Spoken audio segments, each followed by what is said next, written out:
Selamat datang kembali pada program talk show Banua Tanpa Corona. Acara ini dipersembahkan oleh Info Banua bersama dengan Satgas COVID-19 Republik Indonesia. Sudah hampir 7 bulan kita menjalani masa di mana orang semua bingung dengan wabah yang namanya COVID-19 ini. Banyak hal yang terjadi di lapangan. Hingga sampai saat ini kita sudah masuk fase di mana sudah mengancam mental kita. Kita sudah jenuh dengan semua hal terkait wabah ini. Bagaimana kondisinya, terus bagaimana solusi yang mungkin bisa diberikan. Kali ini kita akan berdiskusi langsung dengan pakarnya, yaitu Pak Muhammad Ikhwan, selaku pakar psikologi. Bagaimana kita bisa melihat pandangan lain yang seharusnya bisa kita tanggapi dengan terjadinya krisis mengenai COVID-19 ini. Assalamualaikum Pak Iwan. Waalaikumsalam warahmatullahi wabarakatuh. Bagaimana kabarnya Pak? Alhamdulillah sehat walafiat. Bagaimana nih Pak mengenai wabah ini yang sedang kita hadapi hampir 7 bulan nih Pak, di mana teman-teman juga sudah mulai merasakan kejenuhan nih Pak, kelelahan dengan narasi-narasi COVID-19, solusi, terus anjuran-anjuran. Tapi pada faktanya di lapangan bahwa teman-teman itu sudah mulai jenuh Pak. Nah, mungkin tanggapan dari Bapak seperti apa itu Pak? Baik, bismillahirrahmanirrahim.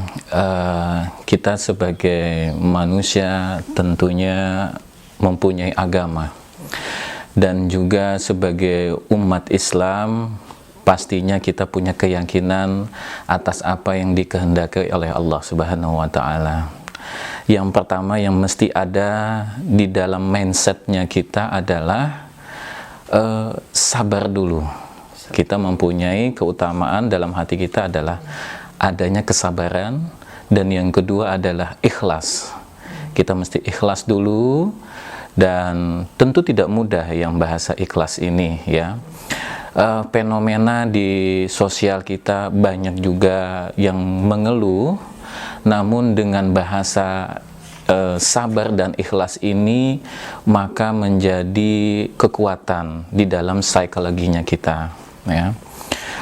Paling tidak dengan kita mengatakan ikhlas, kita dapat menikmati apa yang Allah kasihkan kepada kita, mau itu juga kecil, mau itu juga sedikit.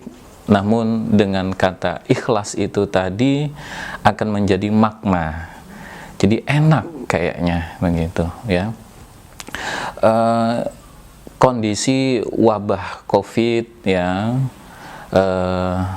tidak mengenal pastinya dengan lapisan sosial manapun ya, apakah itu yang punya duit ya, atau katakan yang kaya, atau juga yang miskin. Maaf di sini semua kena, atau lapisan masyarakat yang berpendidikan ataupun yang tidak berpendidikan tidak mengenal.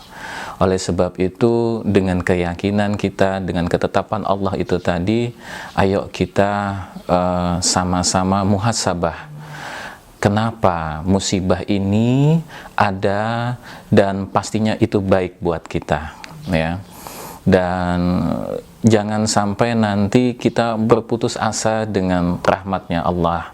Tentunya banyak sekali kalau kita mampu menjalani ini, dan pasti akan berlalu ya, sifatnya tidak akan permanen. Tentu Allah juga akan memberi cobaan dan ujian kepada kita sesuai dengan batas kemampuan umatnya, tidak mungkin lebih daripada itu. Ayo kita sama-sama bersabar ya, dan yang paling penting juga mengikuti apa yang sudah diprogramkan oleh pemerintah kita ya, anjuran, sosialisasi ya, apakah yang dilakukan oleh instansi, ormas ya, atau para ustadz dan ustazah, kaum tokoh-tokoh agama. Nah, inilah yang menjadi prihatinnya kita dengan kondisi wabah ya, dan jangan putus asa aja dengan kondisi saat ini. Berarti menurut Bapak sendiri sebagai pakar psikologi, sebaiknya kita memang sabar, ikhlas, dan jangan pernah berputus asa dengan kondisi seperti ini, Pak ya. Betul, iya. Karena memang semua faktor, semua hal dalam hal ya seperti ini kondisinya, semua kena pukul nih, Pak. Kena semua. Jadi lapisan mana saja, mau itu kaya, mau itu miskin, mau itu pejabat, mau itu rakyat biasa, semua kena. Qadarullah, kalau memang Allah mempunyai kehendak, siapapun pasti kena ya. Tetapi dengan kita menerapkan sistem menjaga kesehatan, ya, pola gaya hidup, ya, dan juga kita makan makanan yang sehat, sehingga imun kekebalan tubuh kita juga akan lebih baik ya, akan meningkat. Intinya tetap jaga kesehatan ya, betul, Pak. betul. Selama kita masih menghadapi kondisi seperti ini. Nah, berbicara pandemi ini juga, Pak, kegiatan-kegiatan kan banyak yang kena pukul juga nih. Jadi selama masa kayak seperti ini, kegiatan Bapak seperti apa nih, Pak? Karena yang saya tahu juga nih dari profil Bapak penceramah juga, Baik, terus ya. ada sebagai konsultasi atau konsultan pernikahan seperti itu, Pak. Baik. Nah, bagaimana tuh, Pak, dengan kegiatan-kegiatan seperti itu? Kegiatannya memang ada sedikit modifikasi ya di lingkungan, sebab dengan kondisi saat ini kita juga mengingat adanya salah satu yang sudah ditentukan oleh semua, khususnya pemerintahan kita, itu untuk menjaga bagaimana supaya COVID ini mata rantainya terputus ya. Kalau kondisi ini bisa semua bersatu patuh ya dengan sistem yang dibuat ya, tentu akan menjadi wilayah-wilayah yang sifatnya yang hijau ataupun yang kondisinya merah itu akan menjadi hijau. Nah, kegiatan yang dilaksanakan itu memang ada sedikit modifikasi. Contoh kayak kita di pengajian di masjid itu kan ada sub-subnya ya, itu tidaklah begitu rapat lagi ya. Lalu yang kedua, semua sahabat-sahabat jamaah yang datang ke masjid juga mesti menggunakan masker ya, masker. Dan setiap pintu-pintu masjid juga itu disediakan tempat untuk cuci tangan maupun juga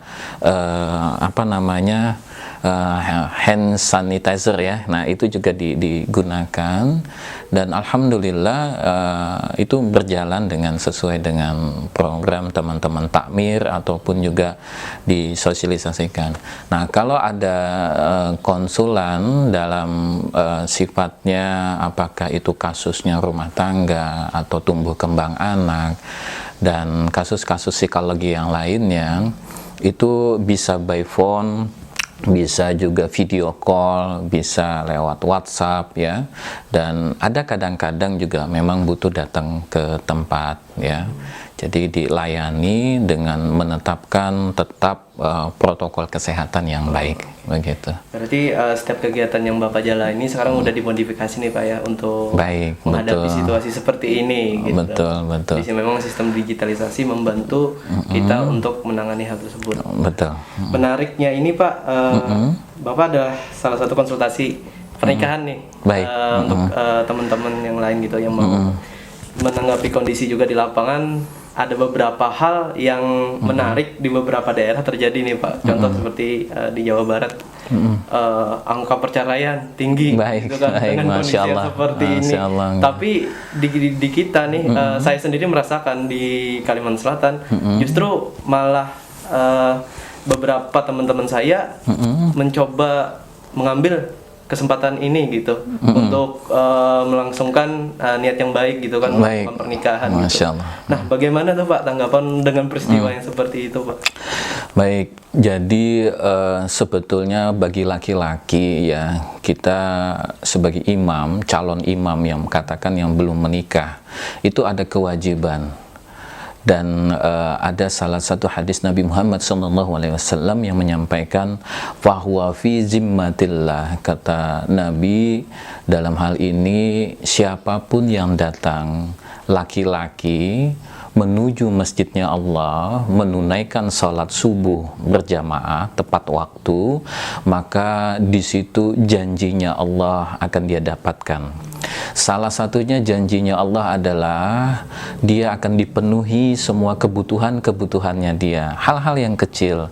Contoh, kalau misalnya sahabat di sana sudah menikah, lalu mungkin dia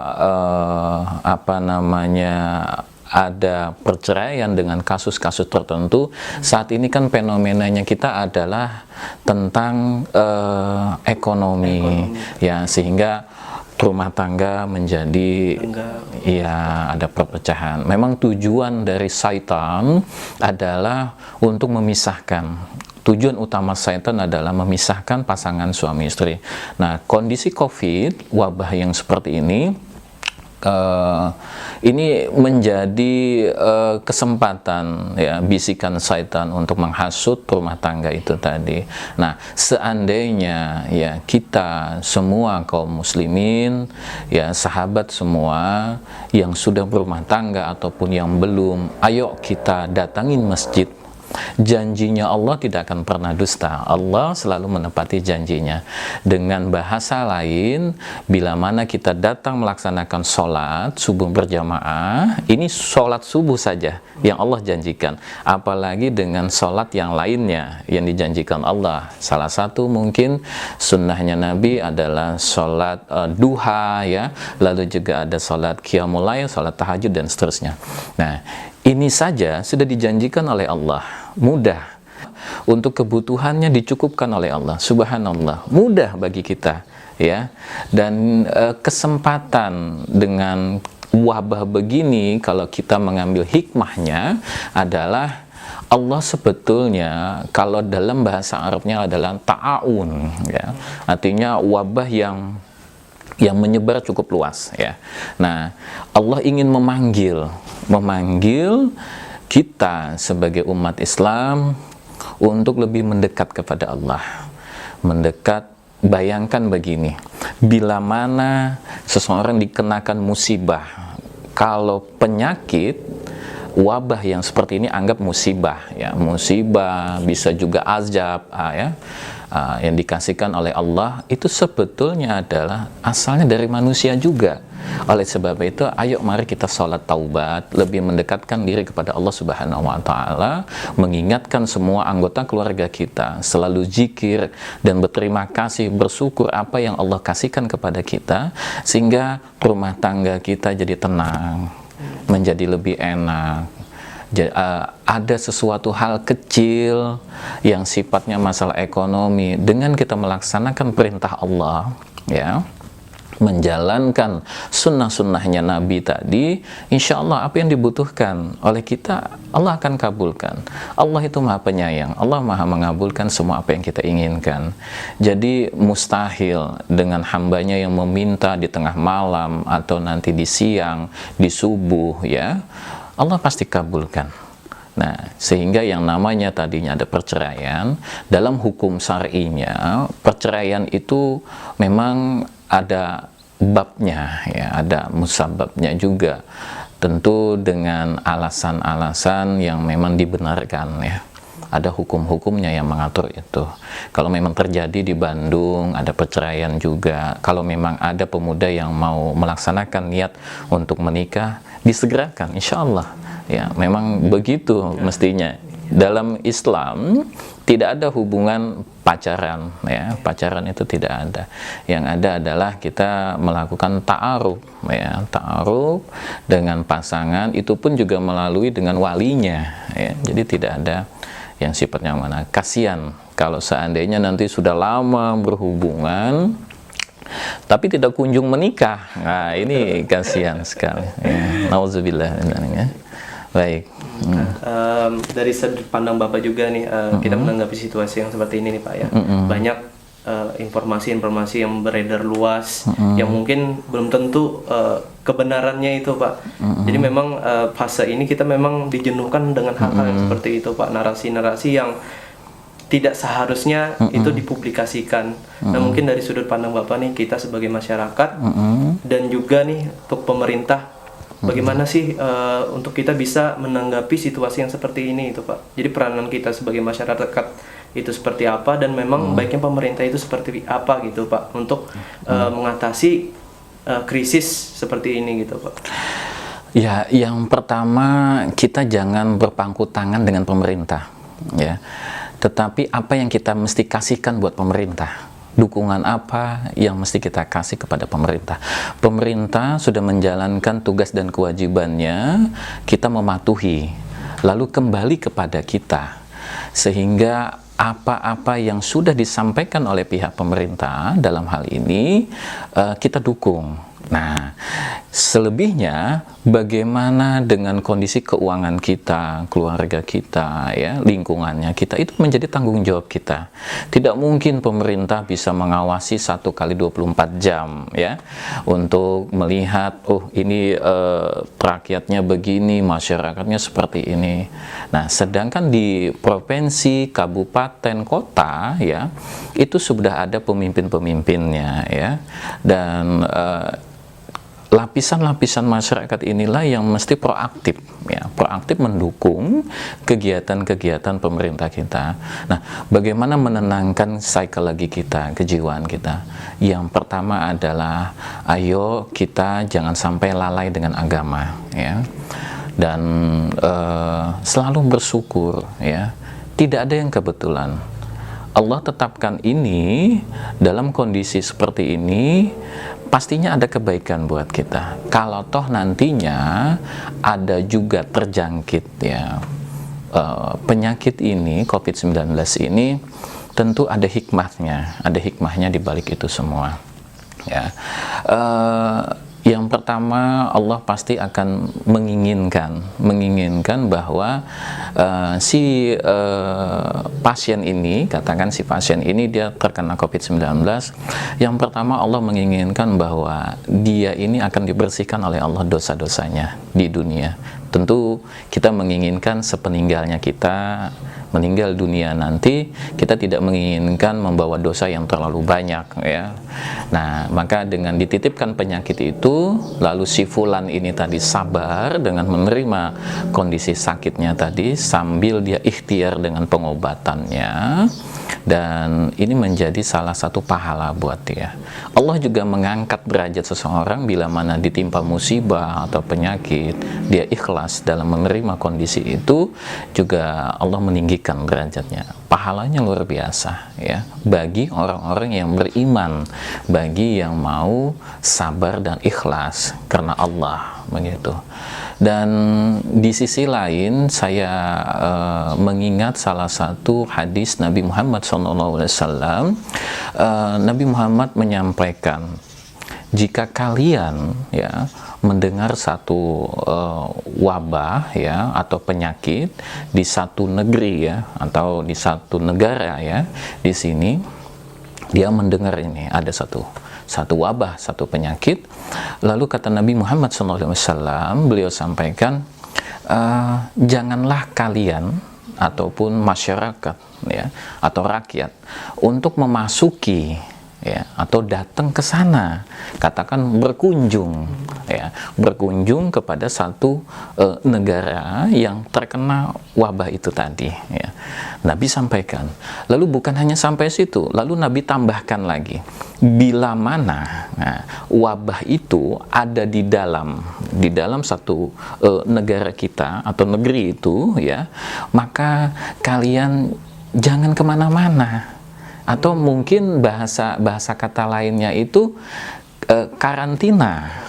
Iya. Nah, ini hadis yang disampaikan dalam Bukhari Muslim, ya.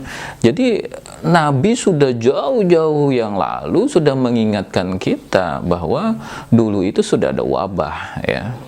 ada wabah, dan kondisi seperti ini ya pemerintahan juga sudah melakukan hal itu.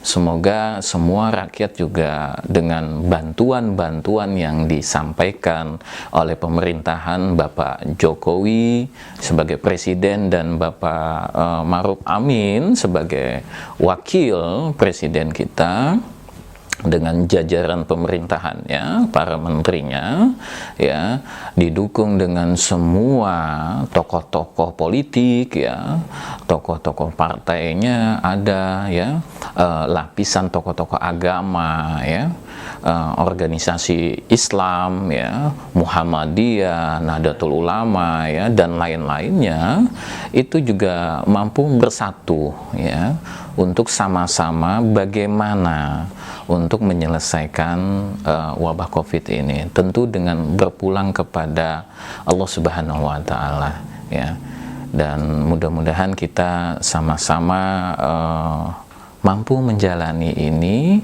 walaupun juga mudah mengatakannya, bahasanya begitu, enak saja, sedangkan kami di sini dengan kondisi yang sakit, tidak bisa makan, tidak bisa bekerja, bahkan di PHK, ya. Nah, insya Allah yang paling penting di sini adalah sifat ketawaduannya kita, kelemahannya kita sebagai manusia. Kita mengakui manusia ini lemah, ya, tidak ada daya dan upaya selain kekuatannya Allah Subhanahu wa Ta'ala. Kita akui hal itu, maka apa-apa yang disampaikan di dalam Al-Quran, ada di dalam hadis, ya, sunnah-sunnahnya Nabi, ayo mari kita berpulang kepada itu, karena itulah pedoman kita sebagai umat Islam untuk menjalani kehidupan ini. Di dunia cuma sebentar saja. Nah, yang akan lama adalah di kehidupan kita di akhirat nanti. Sayang apabila nanti dengan wabah COVID seperti ini kita terbawa dengan bujuk, ya, bujuk rayu syaitan yang sifatnya nanti akan merugikan bagi kita, nanti kekal nanti kita di nerakanya Allah. Nauzubillah min dzalik. Di pesan dari Bapak juga bahasanya adalah kita harus pandai-pandai menahan diri nih Pak, ya, lebih mendekatkan agama ke diri kita agar kita lebih sejuk gitu hatinya, seperti itu Pak, ya. Baik, ya. Bila mana setiap kita mempunyai jiwa atau psikologi kita ini menjadi tenang, ya, tidak terhempit masalah dunia, ya, yang sifatnya kita butuh dunia dalam arti secukupnya, ya, untuk menjalankan kewajibannya kita selama di dunia. Nah, tapi jangan juga dunia menjadi suatu tujuan utama, tetapi yang kita kejar adalah kehidupan kita nanti di akhirat. Itu yang cukup lama bagi kehidupan kita. Sesudah hidup di dunia ada kehidupan yang lain. Nah, ini yang perlu kita yakini sebagai umat Islam. Jangan sampai kita menjadi tersita bahasanya dengan kehidupan di dunia yang fana, yang sifatnya cuma sebentar saja, ya. Rugi bahasanya, ya, bagi kita sebagai umat Islam bila mana hanya sibuk saja, tidak ada ujungnya. Dunia ini tidak ada ujungnya, ya. Pastinya kita akan meninggalkan semua. Apa yang kita dapat, apa yang kita tabung, apa yang kita cari selama ini, mulai pagi pulang sampai malam, juga nanti akan kita tinggalkan. Maka yang lebih baik adalah bagaimana kita mengejar untuk kehidupan kita nanti di akhirat. Itu yang paling utama. Terakhir, mungkin Bapak bisa kasih pesan kepada para penonton nantinya, bagaimana sih kita, khususnya untuk umat muslim juga, untuk menanggapi ataupun menghadapi situasi yang seperti ini, seperti itu Pak. Mungkin silakan. Baik, bismillah, ya Allah, mudah-mudahan dengan wabah ini kami semua dapat lebih, ya, lebih taat kepadamu dan menjauhi segala laranganmu, ya Allah. Dan kita semua juga sadar tidak punya daya dan upaya selain meminta kepadamu, ya Allah. Dan kita semua juga menginginkan wabah ini diangkat dari muka bumi ini, ya. Dan sebagai umat Islam pedoman kita adalah Al-Quran, hadis, dan sunnah ya. Ini mudah-mudahan nanti bisa kita berpulang kepada itu. Jangan tinggalkan sholat kita, sholat fardu 5 waktu kita, masjidnya kita, yang rumahnya Allah. Ayo kita jalankan protokol kesehatan juga. Walaupun dalam kondisi seperti ini, tetap kita ke masjid, meramaikan masjidnya kita dengan ketentuan-ketentuan yang sudah ada. Dan bila mana kita nanti menjemput janjinya Allah dalam bekerja untuk ke kantor nantinya, atau ada mau ke pasar sebagai pedagang ya, atau kemana kita untuk aktivitasnya kita, sebelum kita berangkat itu tentu kita membaca doa ya, dan mudah-mudahan Allah nanti melindungi kita dalam perjalanan ya.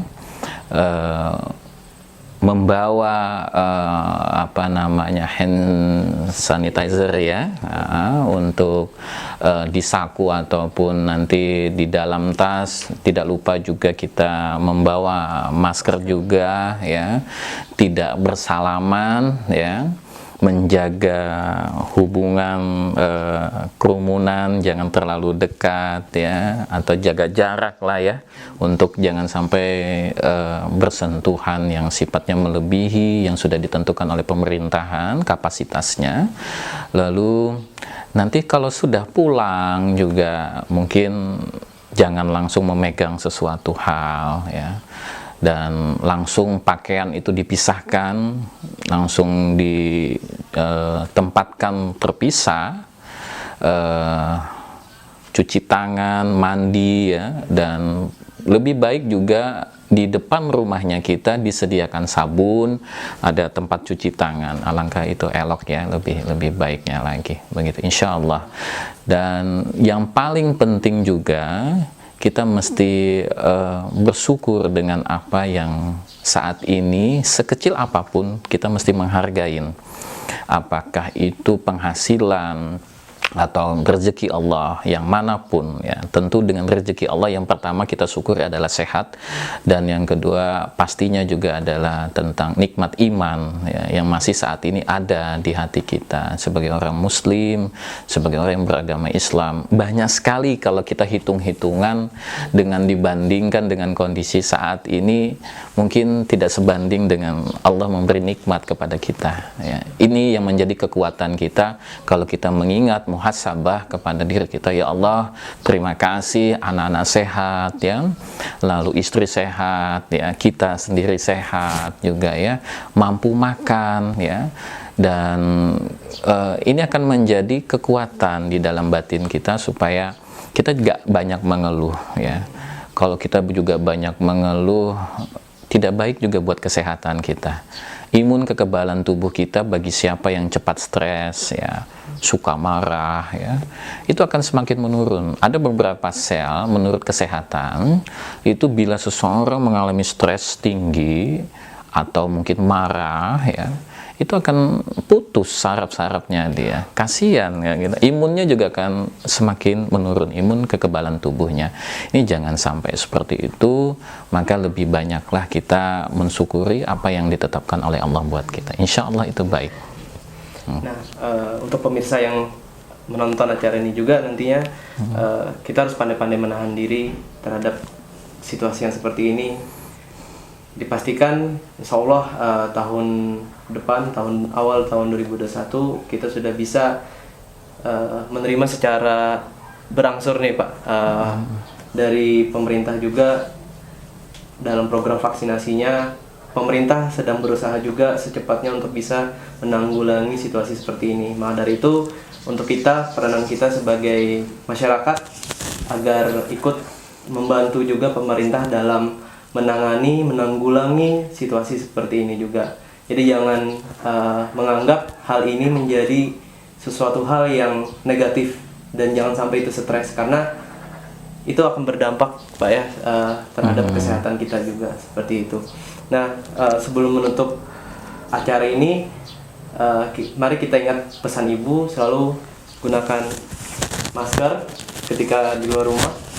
Oh, baik, Masya Allah. Bismillah.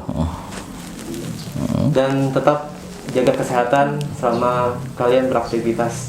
Kami tutup. Assalamualaikum warahmatullahi wabarakatuh. Waalaikumsalam warahmatullahi wabarakatuh. Alhamdulillah.